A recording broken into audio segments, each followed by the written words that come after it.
Right before our first dance at the wedding. Our wedding.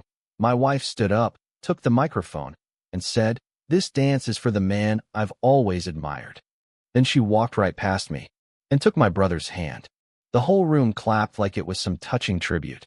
But I just stood there, heart numb, smile frozen, watching my new wife dance with the man who'd always taken everything from me. But I didn't lose my cool. I took the mic and asked my mom one question. And that's when my brother started choking, and my wife hit the floor. Because this wasn't just a wedding. It was a setup, and I was done playing second best. What happened next was rather shocking. I will tell you everything. First, let me thank you for your continuous support. If you love stories like this one, support us by subscribing to this channel and comment where you're watching us from. It will be great to hear from you. Now let's jump into the details of what happened. They always say your wedding is supposed to be the happiest day of your life. I used to believe that, back when I thought love was a safe place. Back when I thought loyalty was silent and steady. My name's Marcus Fields, 33 years old, born and raised in Ohio, and for most of my life, I played the role of the good guy. Not the charming, spotlight-stealing type. Not the one who enters the room and commands it. No, that was always my brother Caleb. Me? I was the dependable one. The friend who shows up early to help set up the party, but never stays late enough to become the story. I worked my way up in software development, built a modest career, paid my bills on time, didn't cheat, didn't drink too much, and thought, if I just kept being solid, then maybe I'd finally be seen. Not just by the world, but by my own damn family. I met Vanessa 8 years ago at a tech networking event in Columbus. She wasn't in tech herself, she was an event planner, actually helping coordinate the whole damn thing. We got paired up in some icebreaker game where you had to pitch a fake startup together. I cracked a joke about Taco Drop, a drone-based taco delivery service, and she laughed so hard she snorted. That laugh stuck with me. So did the way she looked at me like I was something more than just another awkward coder in a blazer that didn't quite fit. We dated slow. Vanessa was cautious, guarded in ways I didn't fully understand back then. She came from a loud, messy family, where drama was currency and emotional manipulation was a sport. She told me once that being with me felt safe, and at the time, I took that as the highest compliment. In hindsight, maybe it was the beginning of the problem. We got serious after 2 years. Moved in together after 3. I proposed on our 5th anniversary, in a quiet little rooftop garden downtown with fairy lights and a jazz trio I secretly hired. She said yes with tears in her eyes. I remember thinking, finally, like I'd won something, like I'd earned her. God, that should have been my first red flag, feeling like I had to earn the love of the woman I was going to marry. The wedding planning took over our lives for the next year and a half. Vanessa was obsessive about the details, floral palettes, seating charts, what kind of cake reflected our values. I went along with it because that's what I'd always done. I thought maybe, if I just kept showing up and saying yes, everything would stay on track. But things started to shift about 6 months before the wedding. It began with Caleb. Now, to understand what happened, you need to understand who my brother is. Caleb is 3 years older than me and has always been the golden child. He's a pediatric surgeon, Ivy League grad, great teeth, gym body, perfect LinkedIn headshot. My mom calls him my miracle baby because she almost lost him in childbirth. I came along 3 years later, and to her, I was just Marcus. Nice, quiet Marcus. Caleb could do no wrong growing up. When he crashed Dad's car, it was a learning moment. When I forgot to take the trash out, it was a disrespectful pattern. You get the idea. He moved back to Ohio from Boston about a year before the wedding, saying he wanted to be closer to family. At first, I thought it was great. Caleb and I weren't exactly tight, but I hoped maybe adulthood had evened us out. He offered to help with the wedding expenses, even said he'd handle the open bar as his gift to us. Vanessa thought it was incredibly generous. But then, little things started to happen, small enough to ignore at first. At my own engagement party, someone asked Caleb how he felt about becoming part of the family, and instead of correcting them, Vanessa laughed and clinked her glass to his. I pulled her aside later, joking that she should probably save the flirting for me. She just rolled her eyes and said, "You're being sensitive." At first, I believed her. Hell, I wanted to believe her. but something in my gut tightened every time I saw them together. The way she touched his arm when she laughed. The inside jokes I wasn't part of. The conversations that stopped when I entered the room. Still, I said nothing. Because that's who I was. Dependable, non-confrontational Marcus. The one who never rocked the boat. It wasn't until the bachelor party that the real cracks began to show. My best man, Darius, pulled me aside late in the night. Darius has known me since college. He's blunt, doesn't sugarcoat. We were outside the bar, sharing a smoke, when he leaned over and said, "Hey, is it just me? Or is Caleb real cozy with Vanessa?" I laughed it off. "You've been drinking." He stared at me. "Man, I'm not joking. I saw them at the tasting last week." She was fixing his collar, giggling like a schoolgirl. Felt off. I shrugged. He's helping with the wedding. They've spent time planning stuff. Darius raised an eyebrow. "You trust them?" I didn't answer, and that silence stayed with me. From that moment on, I started watching them differently. I noticed how often Vanessa brought him up. How defensive she got when I asked if they could maybe loop me in more. She called it controlling. Said I was being possessive. That hurt. I'd never so much as checked her phone, never doubted her until she made me doubt myself. But still, I pushed forward. Because the invitations had gone out. The deposits were paid. People had booked flights. And most of all, I was tired. Tired of second-guessing my own instincts. Tired of trying to be the guy who always takes the high road, even when it leads off a cliff. By the time our wedding day arrived, I felt like I was watching my life play out on a screen. Everything looked perfect on the outside. The venue was stunning. White roses everywhere, an overcast November sky that made the lighting look cinematic. Vanessa looked breathtaking in her dress. I stood at the altar and tried to silence the noise in my head. Today is the happiest day of your life, I told myself. But I didn't believe it. Not really. And when the ceremony ended, and we made our grand entrance into the reception hall to thunderous applause, I tried to let it go. I smiled. I kissed her. I gave my speech. I laughed at the jokes. I danced with my mother. Then it was time for the first dance. And that's when it all came undone. Vanessa stood up, smoothed her dress, took the microphone, smiled out at the crowd, and said the words that would change everything. "This dance is for the man I've always admired." There was a pause, a strange, thick silence. I looked at her. She looked right past me, and then she walked toward Caleb. She took his hand and asked him to dance. The room erupted into polite claps and murmurs of delight, like it was some adorable, spontaneous moment. But I just stood there, frozen. A hollow feeling spread through my chest like ice water.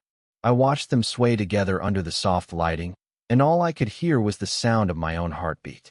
I wanted to scream, to pull the mic from her hand and say, "What the hell are you doing?" But instead, I walked to the DJ booth and asked for the microphone.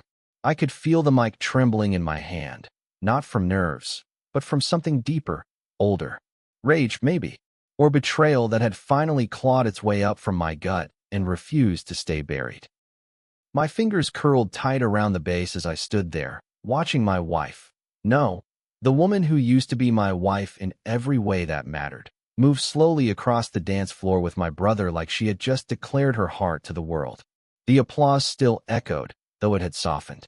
A few people clapped awkwardly, unsure if they should keep going. Others looked to me, maybe expecting me to laugh, to play it off like this was all some heartwarming twist in the wedding story. Maybe they thought I was in on it. I wasn't. Caleb's hand was on the small of her back, guiding her. Vanessa rested her head on his shoulder, eyes closed like she was savoring it. That image, that, burned itself into my brain, and something inside me snapped. I stepped to the edge of the dance floor, raised the mic, and said calmly, clearly, but not loudly, "Mom, can I ask you a question?" That's it. Just that. But that one sentence hit the room like a bomb. The music didn't stop right away. There were a few seconds of delay before the DJ, God bless him, had the sense to cut the track. The room fell into stunned silence, save for the sound of shoes against the hardwood as the dancers slowed and stopped. My mother turned from her seat, visibly confused. She was sitting with my Aunt Patrice and one of my cousins. Her eyes narrowed, a polite smile still half formed on her lips, like she wasn't sure if I was joking. "Of course, sweetheart," she said, her voice lilting, uncertain. And I asked it. How long have you known? The smile fell, just like that. Her face, so carefully composed, so eager to maintain control, crumbled.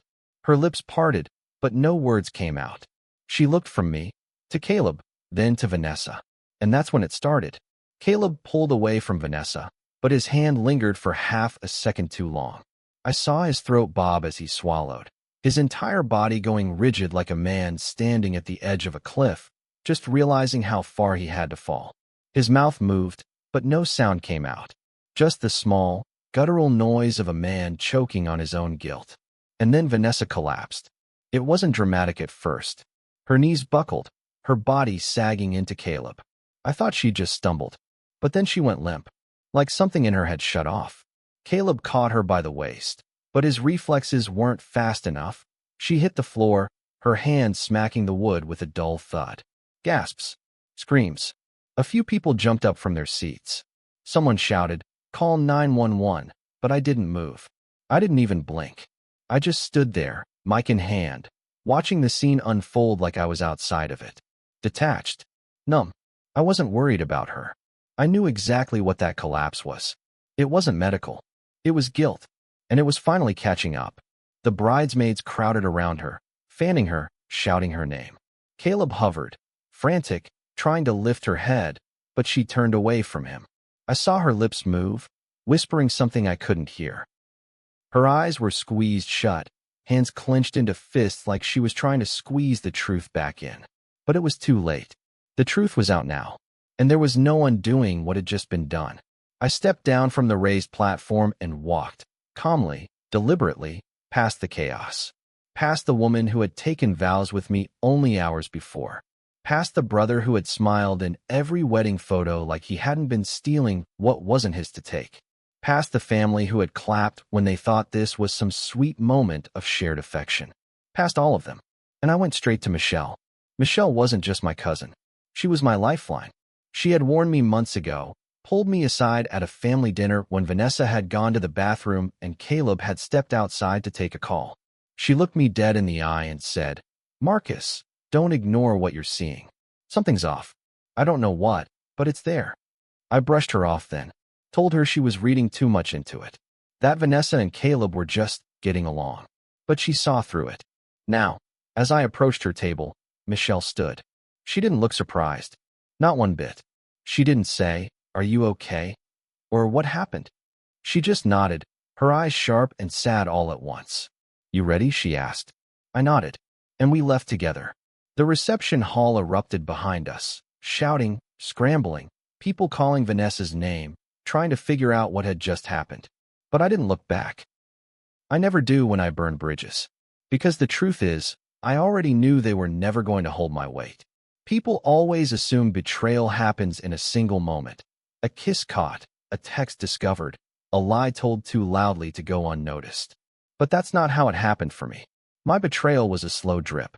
A long, torturous unraveling that started with suspicion and ended with strategy. I didn't stumble into that wedding blindly. I walked in knowing. I walked in ready. That question I asked my mother, "How long have you known?" wasn't random. It was a lit match, and I'd spent weeks soaking the whole damn place in gasoline. Let me take you back to 3 weeks before the wedding. It was a Thursday night. Vanessa was working late, something she'd been doing more frequently since Caleb moved back to Ohio. At first, I didn't question it. She was a wedding planner, after all. This was peak season. But this night was different. She left her laptop open on the kitchen counter. I wasn't snooping. I swear to God I wasn't. I was just going to close the lid, plug it in. But the screen was still on, and what caught my eye wasn't some damning email or message. It was a calendar. A shared calendar.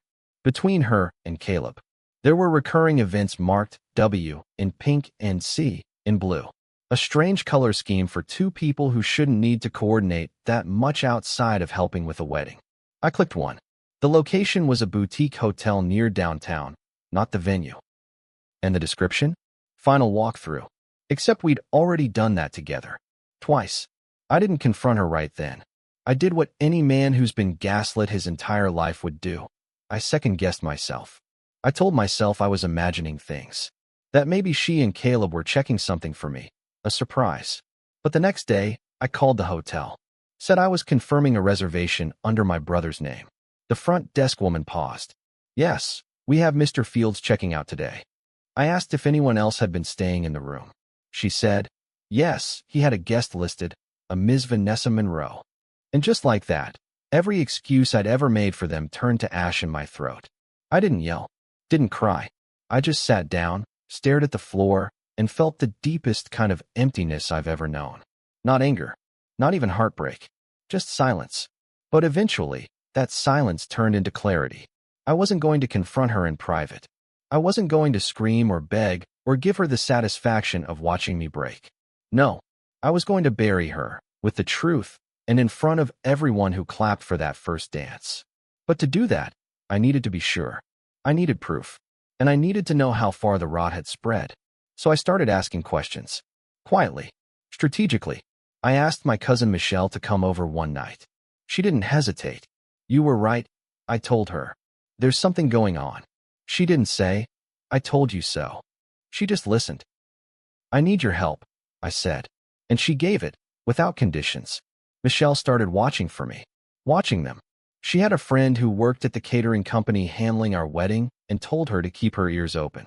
Within 2 days, I had a report. Caleb and Vanessa had shown up together at a menu tasting I wasn't even invited to. That was the second confirmation. The third came from my own mother. And this is the part that still burns. One Sunday, I went to visit her under the pretense of finalizing the seating chart. We sat in her living room, tea in hand, bridal magazines scattered everywhere. She was in her element, talking about peony centerpieces and napkin rings like they were the foundation of a happy marriage. But I watched her, studied her face every time she mentioned Caleb. And then I dropped a baited line. I'm starting to think Caleb and Vanessa get along a little too well, I said, laughing softly. My mother didn't even flinch.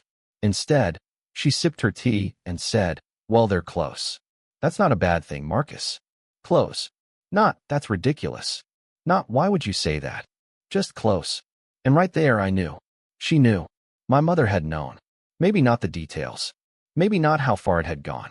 But she knew there was something unnatural about their bond. And she'd said nothing. Not to me. Not once. Because deep down, she'd always rooted for Caleb. Always preferred him. If he wanted something, even my fiancé, she would have turned a blind eye. That's when the plan solidified. I wasn't going to confront Vanessa. Not until the wedding. I was going to give her every chance to come clean. To look me in the eye and tell me the truth. She never did. In the weeks leading up to the wedding, she smiled wider, kissed softer, asked me if I was nervous or ready. I wanted to scream every time she touched me, but I played the role. I let her think I was blind, because I needed her to walk into that room, surrounded by family, cloaked in her white lie, and believe she had everyone fooled. That way, when I asked my mother that question, how long have you known? The world would finally see what I had lived with my whole life. The silence, the favoritism, the lies. It would all bleed out in front of them. And it did. Because the second I asked that question, Vanessa's knees buckled. Not because she was sick. Not because she was overwhelmed. But because she had spent months building a wedding on a lie, and in one sentence, I cracked the entire foundation. I never raised my voice. Never accused. I just asked. And sometimes, that's all it takes to expose a liar. They say every betrayal begins long before the knife hits your back. That it starts with little things, quiet preferences, subtle exclusions, the way love gets handed out unevenly like there's only so much to go around. My story didn't begin at the wedding. It didn't even begin with Vanessa. It began the day I was born second. Caleb was always the star. From the moment he arrived, 3 years before me, our family revolved around his orbit. My mother called him her miracle, because his birth nearly killed her. That kind of mythology sticks in a household. It turns an ordinary child into a golden one, and everyone else into supporting characters. I grew up watching how the world bent for him, how teachers gave him second chances, how coaches let him play even when he skipped practice, how my mother defended him with a fierceness she never offered me. I was the quieter child. I didn't act out. I followed rules.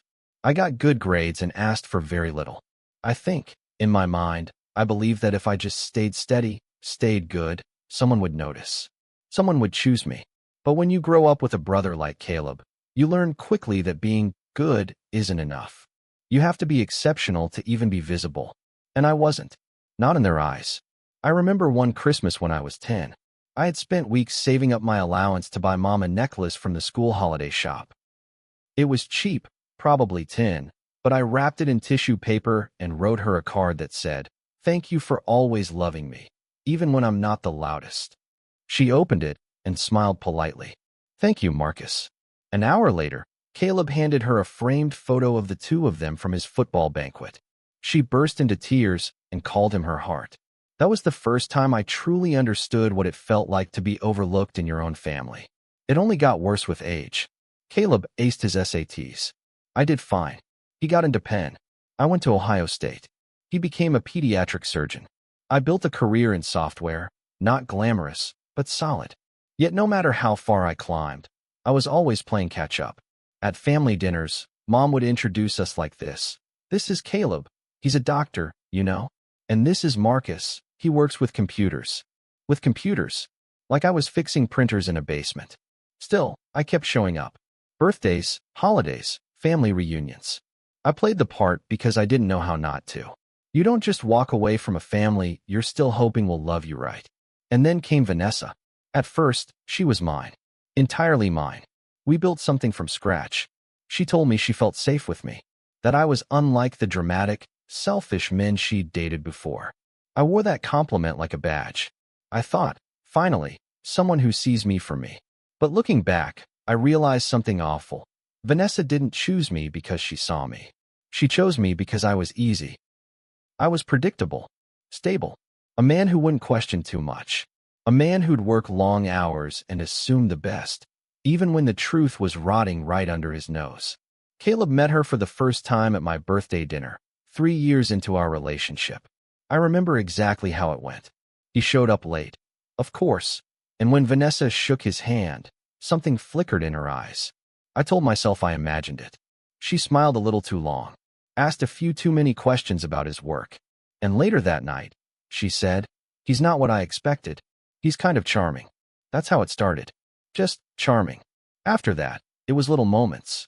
Moments I let slide because I trusted her. Because I couldn't bear the idea of losing her to the same shadow that had followed me my whole life. She started asking if Caleb could help with wedding plans. He was generous, she said. Thoughtful. "You know how your brother is," she'd laugh. I started to hate how often she said his name. How her voice softened when she talked about him. How she never did that with me. And when I brought it up, when I said, "I feel like you and Caleb are getting too close," she turned it on me. "You're insecure," she said. "You always read into things that aren't there." I started to believe her. I gaslit myself. I told myself I was jealous, paranoid, that I couldn't handle watching two people I loved get along. But here's what no one tells you. When you've grown up being emotionally sidelined, you begin to doubt even your clearest instincts. You start to question your right to feel hurt. That's how betrayal works when it comes from family. It doesn't scream. It whispers. It tiptoes. It kisses you goodnight while holding a knife behind its back. By the time the wedding rolled around, I wasn't just betrayed. I was broken open. I had finally seen the pattern for what it was. My brother wanted something of mine, and like always, he took it. And like always, my mother looked the other way. Maybe she even encouraged it. Maybe, in her twisted logic, she thought I was better off without Vanessa. Or maybe she just didn't care enough to stop it. Michelle, though, Michelle saw everything. She told me once, "You keep giving people chances they wouldn't give you." And she was right. So I stopped. I stopped making excuses. I stopped explaining my pain to people who refused to hear it. And on that wedding day, I gave them exactly what they'd given me my whole life. Silence at first, and then a truth so sharp it cut through their performance like a scalpel. When I walked past Vanessa on the floor, when I stepped over my own brother and didn't look back, I wasn't just leaving a wedding. I was leaving a system, a dynamic, a lifetime of being second. And for the first time, it felt like I had finally chosen me. There's a strange kind of stillness that comes after you drop a bomb. Not silence, exactly. More like suspension. Like the world holds its breath before the screaming starts. That was what the ride home felt like. Michelle drove. I sat in the passenger seat, staring out the window, still in my tux. My tie was loose. My hands were numb.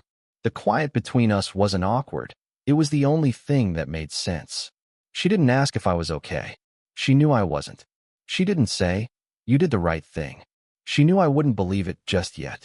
She just drove, eyes on the road, jaw tight. "You want to stay at my place tonight?" she finally asked, pulling up to my apartment. I shook my head. "No, I need to be alone." She didn't argue. Just put the car in park and waited until I got to the door. "Call me if you change your mind," she said. And then she left. The apartment felt like a crime scene. Flowers on the counter. Cards from out-of-town guests. A glittery Mr. and Mrs. banner still hanging above the dining table. I ripped it down on instinct. The sound of tearing fabric felt too loud in the empty room. I sat on the couch, pulled my phone from my pocket, and turned it off. I didn't want to know what was waiting. Not yet. I slept like a corpse that night. Heavy, dreamless. When I woke up, it was still dark, early morning. I turned the phone back on and watched as the notifications poured in. Missed calls, voicemails, texts. From Vanessa, Caleb, my mother, her bridesmaids, Darius, even people I barely spoke to anymore. The group chat I didn't even remember being added to. Field's wedding weekend party popper was lit up like Vegas. But one message stood out. "Michelle, you need to see this. It's already on TikTok." My stomach dropped. I opened the link. It was a 47-second video. Shaky, vertical. A guest had filmed the entire thing. The first dance switch, the gasp when Vanessa took Caleb's hand, and my question to Mom, clear as day. "How long have you known?" Then Vanessa collapsing, Caleb panicking, and me walking past them like a ghost. The caption? "Groom destroys cheating bride and brother at the wedding. Watch until the end." In less than 12 hours, it had 1.2 million views. The comments were brutal. That man didn't just drop the mic, he nuked the reception. Vanessa really said, "I do." And then, "I did your brother. Protect this man at all costs." It should have felt validating. Instead, it felt surreal. Strangers were dissecting my life, making jokes out of the most painful thing that had ever happened to me. They didn't know me. Didn't know what it felt like to plan a life with someone only to realize you were just a placeholder. A warm-up act. More texts poured in. "Vanessa, please, can we talk?" I passed out from anxiety. I never meant for any of this to happen like that. Like that was the issue. Like it would have been fine if it had happened somewhere else. "Caleb, you humiliated us. I get it, you're hurt. But this was low. Low. From the man who'd slept with his brother's fiancée. My mother. We need to come together as a family. This isn't how we fix things." Fix things? As if this was a dent in the drywall instead of an implosion. And then came the group text. "Mom, Marcus, I'm asking you not to make this worse. Vanessa made a mistake. Caleb has apologized. You're blowing things up that we can't take back. We need to heal." I didn't reply. Instead, I left the chat. Blocked Vanessa. Blocked Caleb. And then I booked a one-way ticket to Seattle. It wasn't dramatic. It wasn't some grand escape. I had been offered a transfer 6 months ago to lead a new project out there. I declined because Vanessa didn't want to move. I logged in, clicked accept, and submitted my resignation letter to my current manager. 2 hours later, Darius showed up at my door. He didn't knock, just barged in like always. "You good?" he asked. "No," I said, "but I'm awake." He nodded, sat down, tossed a brown paper bag on the table. I brought whiskey and tacos. I smiled for the first time in 2 days. We didn't talk about the wedding until we were halfway through the bottle. "You gonna be okay?" he finally asked. I stared at the ceiling. "I will be. But I'm not gonna pretend this didn't kill something in me." He poured another shot. "Good. Don't pretend. But don't let it turn you into a ghost either." That stuck with me. I wasn't a ghost. I was a man who had finally stopped playing dead. The days that followed were a blur of moving boxes, final goodbyes, and awkward encounters.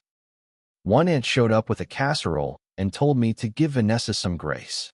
My response: tell her to feed it to Caleb. I was done being polite. Done being the guy who swallowed his pride for the sake of peace. Some peace isn't worth the price. And that's the thing no one tells you about fallout. It's not just the people who betray you that get exposed. It's everyone who enabled them. Everyone who stood by, silent, and called it love. I left Ohio 2 weeks later. Boarded that flight with one suitcase, one carry-on, and a playlist full of angry R&B. I didn't cry. I didn't look back, because every step forward felt like a step away from the wreckage. Seattle rain is quieter than Ohio rain. It doesn't crash. It settles, like a steady tapping on the shoulder instead of a slap in the face. That's how I knew I was healing. I stopped flinching at the sound of storms. 3 months after the wedding, I was living in a small apartment overlooking Lake Union. It wasn't fancy, but it was mine. A clean space. A quiet one. No glitter banners. No lies hiding in the walls. Just a man, a couch, and a window that never stopped showing me the gray truth of what was, and the soft green promise of what could be. I didn't rebuild overnight. Some days I woke up angry. Some nights I drank too much just to quiet the echo of her laugh or the memory of his hand on her waist. I'd stare at the ceiling and think, how did I miss it? But eventually, that question gave way to a better one. Why did I think their love had anything to do with my worth? That was the real betrayal. Not just the affair, not just the lies, but the way I let people convince me I was only as valuable as the role I played in their story. The dependable one, the quiet one, the man who'd take the high road even when it led him off a cliff. Not anymore. I started therapy 2 weeks after I landed. First time I walked into the office, I half joked, "So where do you want me to start? The wedding or the childhood favoritism?" She didn't laugh. She just said, "Why don't we start with you?" That's what changed. I stopped telling stories where I was just the casualty. I started writing a new one where I was the main character.